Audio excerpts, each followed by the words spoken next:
Hey there, welcome back to the channel. In this video, we're going to be talking about one of my favorite books, The Alchemist, and in particular, why understanding a higher power is important.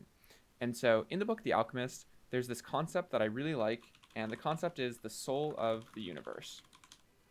And the Alchemist basically describes the soul of the universe as almost like the energy that permeates around us, the sun and the moon and the stars and the desert. All of these things are part of the soul of the universe, and they all work in concert with each other.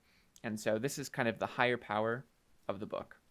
And you might equate this concept with, here's a couple different words for it. Energy is one of them. So the energy that permeates around us. God is one of them. Life is one of them. Truth is one of them. Brahman is one of them.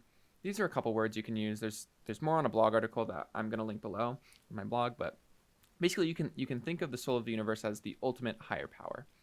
And I'm going to walk us through a little bit of hierarchy.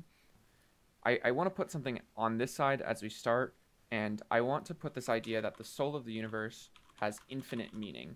It represents everything in the world. So just hold on to that as we go through this exercise together, this idea of infinite meaning. So starting way down here at the top of this hierarchy is infinite meaning. Way down at the bottom of the hierarchy is discrete or finite meaning.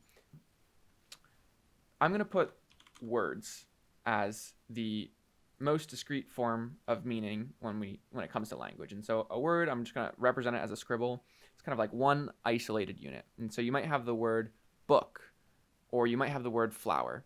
And that's all. That's all the meaning that it communicates. Book, flower. There's nothing else to get from that. You can only communicate so much with a word. I'm going to put over here finite and probably even discrete meaning. There's only so much we can communicate. Now, once we go one level up, above words and encapsulating words are sentences. We can kind of think of sentences as collections of words. And sentences give us a new tool for communicating meaning, because what a word couldn't do, a sentence can do. So here we have the book, The Alchemist. With a word, I can just say book. With a sentence, I can say, I like the book, The Alchemist, or I like this book, or this is a beautiful flower, or this is an ugly flower, or a bad book. Sentences give us a greater tool for communicating meaning that words do not. Above sentences are phrases.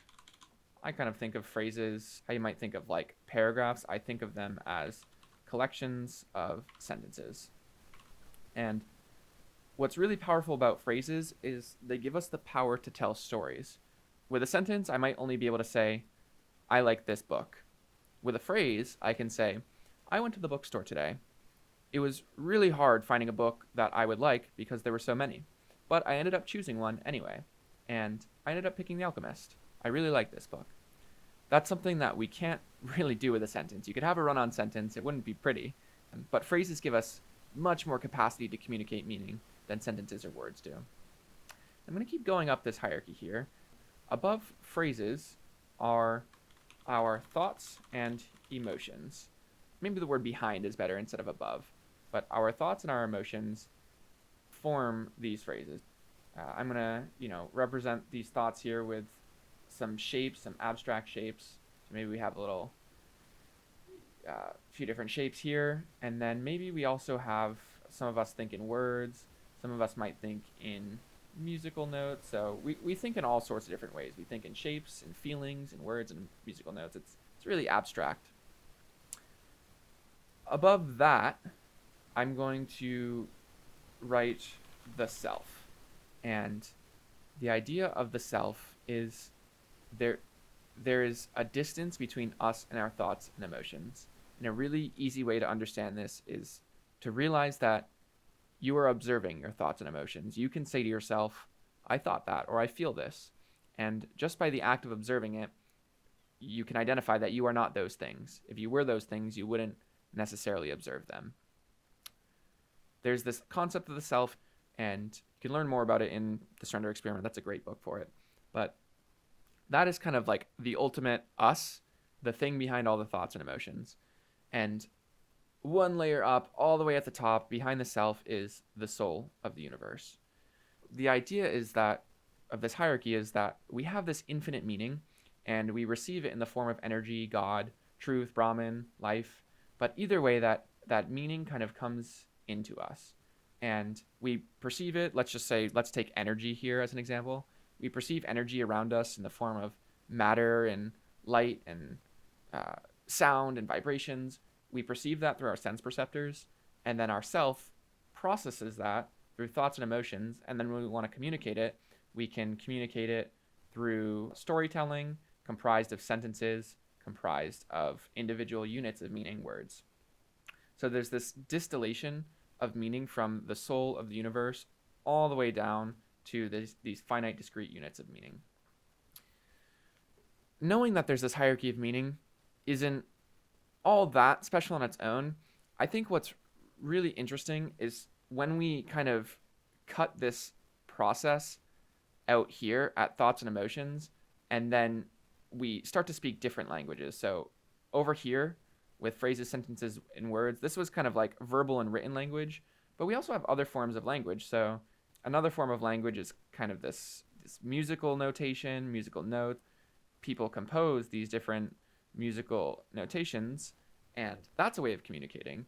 And maybe some people communicate through art, and I'm going to draw a little person here, a little green man in a mountain. Art is another form of communication. And the reason this is really important, so we have these different forms of communication, these different languages that we're speaking, is because every day you are translating. You are translating meaning that people are trying to communicate. And most of the world's problems are caused by misunderstandings of meaning. Conflict that arises because we don't understand each other. And empathy is a really important tool. And empathy is the practice of going beyond simply what is said up into what is felt, up into the self and the true meaning that is being communicated. The reason that it's really important to understand and explore higher power, and I'm going to circle this here as the higher power of this story, the soul of the universe, but you can choose any one of them that you want: God, life, truth, Brahman, the Logos. The reason that understanding a higher power is important is because we spend every day translating between languages. And if you just spent the time really pursuing meaning at its core, pursuing the source of all meaning, then you don't need to do as much translation. You tend to get things a little bit easier. You tend to understand the world a little bit more. Your interactions are a little bit smoother, and things are a little bit better. So I hope you enjoyed this video. I'm going to link to my blog post about it in the description. And if you want to see more of this content, let me know. Looking forward to seeing you in the next one.